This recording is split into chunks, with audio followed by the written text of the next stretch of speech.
Lady Constance felt that, having said so much, she might as well tell all. The alternative was to have the man stand there asking questions for the rest of the morning. "I put a stop to the thing." The Duke gave his moustache a puff. "Oh, you did? Why?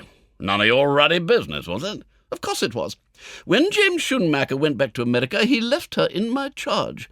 So when I found that she had become involved with this man, there was only one thing to do: take her away to Blandings, out of his reach. He has no money, no prospects, nothing. James would never forgive me if she married him." "Oh, you ever seen the chap?" "No, and I don't want to." "Oh, probably a frightful bounder who drops his H's and has cocoa and bloaters for supper." "No, according to Myra, he was at Harrow and Oxford." "Well, that damns him," said the Duke, who had been at Eton and Cambridge. "All Harrovians are the scum of the earth, and Oxonians are even worse. Very wise of you to remove her from his clutches." "So I thought." "You ought to divert her mind from the fellow, get her interested in somebody else." "The same idea occurred to me. I've invited Archie to the castle." "Archie who?" "Your nephew, Archie." "Oh, my God, that poop!" "He is not a poop at all. He is very good-looking and very charming." "Well, who did he ever charm? Not me." "Well, I'm hoping he will charm her. I'm a great believer in propinquity." "Well, you mean if he digs in here, he may cut this bloater-eating blighter out?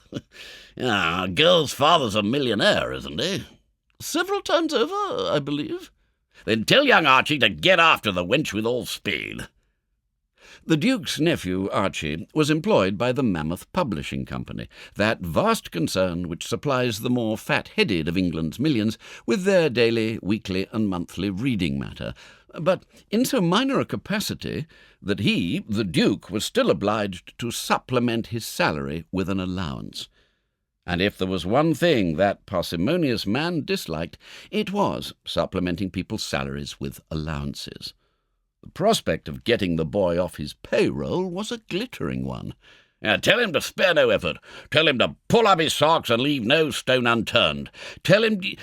Oh, hell, come in, curse you." There had been a knock at the door. Lavender Briggs entered. "I found Lord Emsworth, Lady Constance, and told him the car was in readiness." "Oh, thank you, Miss Briggs. Where was he?" "Down at the stile. Would there be anything further?" "No, thank you, Miss Briggs." As the door closed, the Duke exploded with a loud report. "Down at the sty? Wouldn't you have known it?